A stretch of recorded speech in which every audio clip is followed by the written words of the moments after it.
me. I'm back again. Another Sunday. Another week of not shopping. Yay! I don't know why I'm yaying that. I miss shopping. I want to be shopping. But I am adulting. Me adulting. That's random and rare. But I had an idea for this video. I tried filming that. I didn't like how that turned out. So instead I am going to, well, my original idea was like the top 5 must-have crystals that everyone says that you should have in your collection. I didn't really start like that, so I don't really want to do a video like that because that's not how I started. I started on the ones that spoke to me. And so my theory for this video is I will show you the crystals in my collection that I probably couldn't live without, and that I will probably always be drawn to, and I will buy more of them no matter how many of that stone I already have, if that makes sense. Like, I'll explain. So first stone that I think is a must-have in a collection is selenite, because it's a very cleansing stone. Like, you can use selenite to cleanse your other stones. So for me, I like having selenite in my collection. It's also just a really calming, peaceful stone. Like, it's just what it is, and it makes me happy. Like, it cleanses negative energies, it takes it away, it cleanses itself, and it also cleanses other things. Now, what I mean by these are the crystals that I have in my collection that I tend to get more of is I have 2 selenite hearts, I have 2 selenite towers, I have selenite tumbles, I have selenite wands, I have a selenite bowl, I have a selenite charging plate. Like, I have a lot of selenite in my collection, and I will constantly buy more because it calls to me, so therefore I buy more of it. So selenite, I think, is a must-have in a collection. Next one, carnelian. I picked the fossil egg, yes, because I like the fossil egg. Like, it's cool. Like, it's a fossil. It's not really a fossil, but carnelian is a creative stone, and one that works to promote your creative side and your individuality and your uniqueness. And I love it. I love carnelian. Now, again, I have an egg, I have 4 hearts, I don't have any towers or spheres, which is weird. I do have a koi fish, I have tumbles, so I have a lot of carnelian in my collection. Carnelian is one of those ones where I go buy tumbles and I'm like, oh, I just get another one of that, that looks nice, and then like, that's more carnelian, you didn't need more carnelian, but apparently I did. And I tend to buy carnelian when I want to undertake a new project. I've undertaken a lot of new projects, but yes, when I need to like unlock that little creative spark, then I buy carnelian. It's normally a sign. So carnelian. So far we have selenite and carnelian, 2 of my must-haves. Rose quartz. Now, I am weird with rose quartz. I did not like it for a long time, and I hate that it doesn't show up on camera because it's so pretty and so pink. And this is a DT, so out, energy out one side, in the other. Really nice, really easy to hold in your palm as well. No, but I was very late to the rose quartz party. Like, I did not start with rose quartz, and like, I didn't buy rose quartz anything for so long because it is the love stone. Like, not just love romantic partners, but self-love, acceptance, friendship, everything like that. So I didn't buy it for a long time, and then all of a sudden something switched, and I decided that I like me, and if you don't like me, that's fine, but I like me, so I'm going to continue to be me. So now I have DTs, I have cubes, I have spheres, I have points, I have animal carvings, I have tumbles, I have a wand, I have raw pieces. So I went from having no rose quartz driving a lot, and I really like this little inclusion in there. So yeah, selenite, carnelian, rose quartz. Not top 3, but 3 that I really like to have in my collection. Next one, tiger's eye. It helps that it's in an hour to show it, but tiger's eye. Tiger's eye is a very grounding stone, sort of like connects you back to the earth and helps you figure out, well, I use it to help me figure out what I want when I'm like tossing up between 2 or 3 things. And when I don't know what way to turn, I tend to find tiger's eye. And like when I'm going through upheavals and changes and stressful situations, I am drawn to tiger's eye. So I have my owl, I have 8 tiger's eye hearts, I have spheres. Now I have like normal tiger's eye. I then have blue and red tiger's eye as well. Spheres, owls, tumbles, angel, more animals, little star things, a lot of tiger's eye. I do need it in a tower. My cat is making a really weird noise on the floor. It's chasing a fly.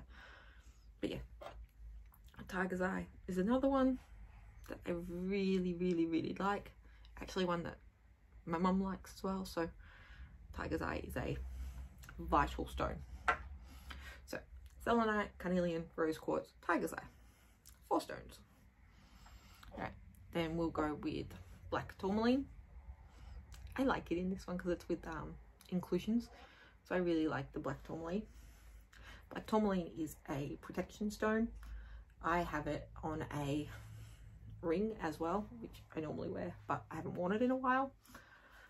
But black tourmaline, very strong protection stone. I tend to leave them up at bookcases or just around entryways and things so that I know that nothing's really coming in. That sounds weird, doesn't it? But like, I don't want anyone else's energies on my, especially on my decks and my crystals. Like I don't want outside energy, so I'm very protective of them.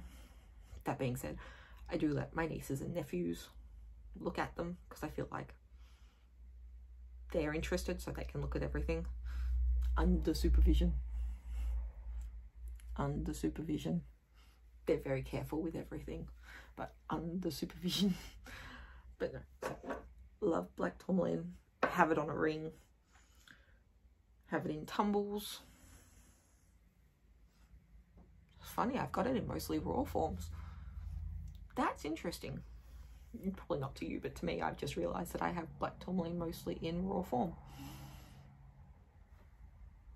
Must just be how I'm drawn to it. Next stone is howlite. My little howlite heart.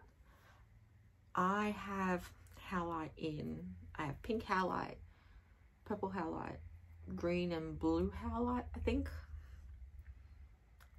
I have it, and pure white. Howlite is a, like, I use it when I am stressed out because I will put a tumble either in a cage on my necklace, or I will put it in the cage and put the cage in my pocket, and then whenever I get like stressed or panicky, I tend to like rub on it. I have this habit of checking doors when I'm stressed, so I will check a door multiple times in the day, mainly at a 9-to-5 job where I have to make sure that I've locked it before I can leave. That can get annoying. I found that when I put the howlite in my pocket and had something to fiddle with at the same time, it helped relieve my stress and anxiety about having to check so many times. But howlite is also one that by your bedside is really helpful if you're having trouble with sleeping issues, insomnia, nightmares, everything I'm having at the moment, which explains why I'm doing this earlier in the morning, because I couldn't sleep, because brain just kept going. That being said, it was going for 2 reasons. One, I just couldn't sleep because like You know, when those nasty thoughts pop in and you're like, yeah, get out, out, out. They were popping in, but also because I'm working on a project and my brain is going non-stop thinking about how to do that project and what I can do and how we can move it and do all that. So that's exciting reasons not for the brain to be going. So that's nice. That's why we'll use a lot of carnelian. Haha, see, throwbacks, links, everything's connected. Great. But I do love Howlite. And I love, like, I'm very particular with Howlite, which just sounds weird, but like you can get them where like the grey is darker or bigger, and that's interesting. Like, I like it when there's something odd about a crystal. I think I've said that before. I like the imperfections, which is probably why I like the fossil, and I like the little rose quartz bit. You can't really see it on the selenite, but there is like a little, it's completely inside, but it looks like there's a hole, but there's not. Okay. Before I go too far off on a tangent, so we have selenite, carnelian, rose quartz, tiger's eye, howlite, and then one that I've recently really started to enjoy and have in my collection a lot more is lepidolite. So this stone has lithium in it. I'm nearly certain on that fact. Actually, I know I am. It's lithium, so it's a really good stone for depression and anxiety. So another one that I tend to just put in my pocket, rub my finger along. I really like it when it's like in this sort of form. But then I also have it, come here, in slice form,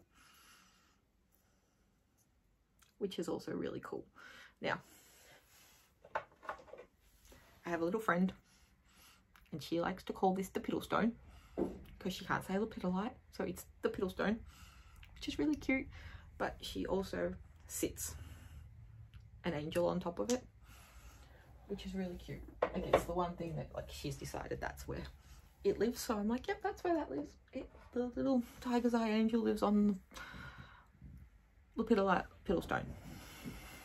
Like, it's cute, and when you think about it, like, the tiger's eye is a very grounding stone, and the lepidolite is a stone that helps with anxiety and depression and stress. So kind of makes sense that they're paired together up there, because they do sort of work together. So like, that's really quite clever of a child to figure that one out and just be like, no, they sit together. And it's like, okay, they sit together. But yeah, I tend to really like lepidolite and howlite. I have tumbles of both, so they often end up in cages. I have like 5 cages that go on a necklace because I couldn't just pick one tumble to put in the cage. I have like, most days I need 3 if I'm going to function as a normal human being, or a semi, I don't know. If I'm going to function, I need like 3 or so. And then usually I'll put the ring on, which is in my jewelry box in my room. So that's not on today, but yeah, so lepidolite. It's also really pretty, and I like this one because it's got like a yellow base to it. So like, I pick things because they're different or broken. I just remembered I did say black tourmaline, but I put it back on the shelf, so it wasn't on my eyeline. That's really bad. So we have my sort of must-haves, will always have in my collection, will probably buy way too much of in my lifetime: selenite, carnelian, rose quartz, tiger's eye, black tourmaline, howlite, lepidolite. 7. So I have a top 7 really that I like. My cat's gonna come and annoy me again. I've got candles going, and nope, he's just gonna knock everything off the table. That's just him. But no, so those are my top 7. I don't know whether you heard that. He's ripping paper. Try and get his attention so he stops. But yeah, so that's my top 7 crystals that I have in my collection, and that I will always have in my collection. I mean, it changes for everyone, and the style and form you have them in will also change. Like, I did start with tumblestones, and I have like, I think like 160 odd tumblestones, but that's how I started. And then in the last year it changed. It became raw forms and hearts and towers and spheres. And you know what? You grow, you change. What you buy grows and changes. There's no way anyone else was getting anything. Like, I buy certain crystals and I'm like, that's not for me. That's for somebody else in my life. And that's how that is. But the ones that are mine, I'm like, no, they're mine. They can go on crystal grids or they can go in jars. Like, I have bowls, like little cauldrons that are just full of like, I'll show you. They're just full of like these are chakra cubes, and they just live in a cauldron like that. And then that goes on the shelf. And I have chips like that, and I have slices, and I have raw pieces like that. I have a bowl that's just broken crystals. I always find it funny when crystals break, because like I know they say that they break because you no longer need them. Same as when you lose a crystal, you didn't need it anymore, so it's just gone to its new home. When they break on me, I more feel like it's the universe going, pay attention. Especially with a clear quartz point that I broke a few weeks ago. And I was like, I picked it all up and it's all in there, it's fine. And then rearranged my room. And I ended up with one of the bits of clear quartz in the sole of my foot. Kind of a sign from the universe that you need to work on some things. Clear quartz is a healing, amplifying crystal, so it was like, here you go. Time to rev up the energy and start again. But yeah, so that's it for this week, I think. I don't think I have anything else to rant or rave about. I think that's it. Look at that. I actually set a goal. I was going to show you crystals in my collection. I have shown you crystals in my collection. I don't think I've gone off on too much of a tangent this week. I don't think. Yay. Success. I'm learning. I don't really know if I am, but I'm learning. But yeah. So next week we will, who knows? We'll see. Who knows what the week will bring. But we'll go with the flow and we will just keep on keeping them. All right. Bye.